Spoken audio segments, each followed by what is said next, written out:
Good morning students. हमने बेटा chapter 3 start कर लिया था। इसको हमने उस दिन समझा था और इसके शब्दार्थ करे थे और इसके करे थे वाक्य मैंने आपको दिए थे, आपने कर लिए होंगे ये वाक्य। अब हम आज मौखिक प्रश्न आगे का करेंगे। देखो, हमारे शरीर का कौन सा अंग हमारी इज्जत का प्रतीक है? कौन सा अंग? नाक हमारी इज्जत का ही प्रतीक है। ये मैंने इसमें बेटा लिख रखे हैं, नंबरिंग आप चेक करते जाना और यहाँ से और आप करते जाना। बिना किसी हथियार के कौन सा अंग कट जाता है? कौन सा अंग कट जाता है?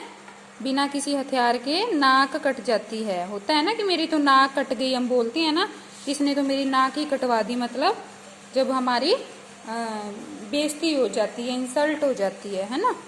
आगे देखो, लेखक ने किस मनोवैज्ञानिक सत्य का उल्लेख किया है? लेखक ने कहा है कि जिनकी नाक कट जाती है, यानी जो खुद नकटे होते हैं, वे दूसरों को भी नकटा देखना चाहते हैं।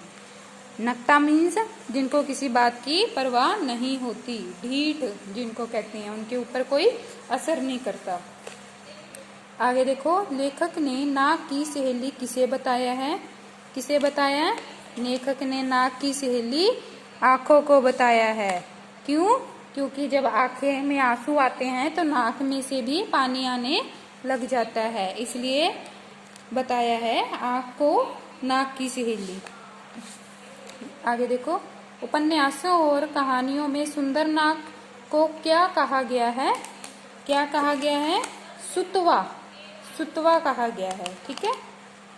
आगे देखो, नाक आंखों के लिए किस प्रकार उपयोगी है? आंखों के लिए नाक, देखो, नाक आंखों को किसी से भी लड़ने से रोकती है। आंखों को चश्मे से भी जरूरत होती है और जो नाक के बिना नहीं लग सकता। मतलब जब हमें चश्मा लगाना पड़ता है तो वो नाक पर ही तो आके टिकता है ना चश्मा, तो इसलिए आंखों को किसकी जरूरत होती है? नाक की। आगे देखो, टिक लगाना बेटा। नाक में उगे बाल किसका काम करते हैं? छन्ने और झाड़ू का। नाक की गड़बड़ी से आदमी क्या कहलाने लगता है? नकसुरा। जब आदमी का बुरा वक्त आता है या उसे किसी से काम करवाना होता है तो क्या भूल जाता है? सारी हेकड़ी। हेकड़ी मतलब सारी अकड़ भूल जाता है जब किसी से अपना काम करवाना होता है, अपना मतलब निकालना होता है। आगे है ये लघु उत्तरीय। यदि नाक ना होती तो आदमी का जीवन कैसा होता? कैसा होता बेटा?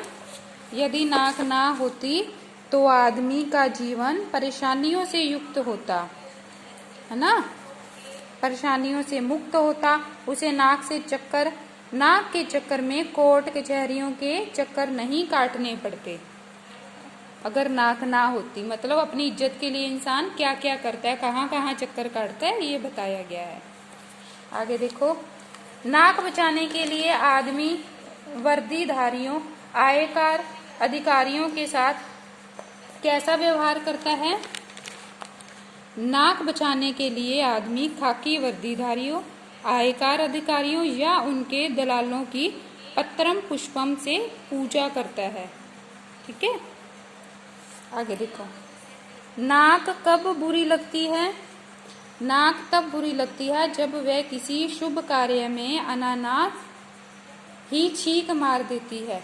कहते हैं ना कि इसने तो छींक मार दी, हम तो अच्छे काम के लिए जा रहे थे, अब हमारा काम नहीं होएगा, ये संदेह हो जाता है ना उस टाइम। करुण रस में बरबस विभत्स रस कैसे आ टपकता है? देखो, रस बेटा, ये आप जो बड़ी क्लास में हो जाओगे 9th 10th में, तब आपको रस का टॉपिक समझाया जाएगा। वो करुण रस और विभत्स रस तब आते हैं, रस के टॉपिक में आते हैं। रस 8 प्रकार के होते हैं, वैसे 11 माने जाते हैं। देखो, जब व्यक्ति रोता है तब उसकी आंखों के साथ साथ नाक भी बहने लगती है। मतलब रोता कब है इंसान? जब दुखी होता है तो वो करुण रस हो जाता है। आंसू पोंछते पोंछते जब नाक पोंछनी पड़ती है तब करुण रस अचानक विभत्स रस में बदल जाती है, मतलब वो उसको शर्म सी महसूस होने लग जाती है, गुस्सा आने लग जाता है, विभत्स रस तब आ जाता है कि नाक भी हमें साफ करनी है, आंसू भी पोंछने पड़ते हैं, तो नाक साफ करने में थोड़ी शर्म सी महसूस होती है ना, इसलिए। चश्मे की जरूरत क्यों पड़ती है? आज के समय में व्यक्ति की नजर कहीं उठ रही है, कहीं गिर रही है, कहीं गड़ रही है, उसकी नजर में फर्क आता जा रहा है, इसलिए उसे चश्मे की जरूरत पड़ रही है। मतलब सभी की आंखें वीक हो रही हैं, तो सभी के आजकल तो छोटे छोटे बच्चों के ही चश्मा लग जाता है ना।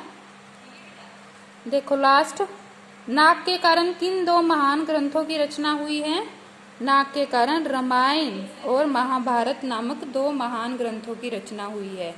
रामायण में सीता माता को जब रावण उठा के ले जाता है तब, और महाभारत में द्रौपदी के अपमान के लिए, और रामायण में सीता के अपमान के लिए नाक के कारण ग्रंथों की रचना हुई है। तो आज बेटा हम इतना ही करेंगे, इसके आगे का हम नेक्स्ट वीडियो में करेंगे। Okay, thank you.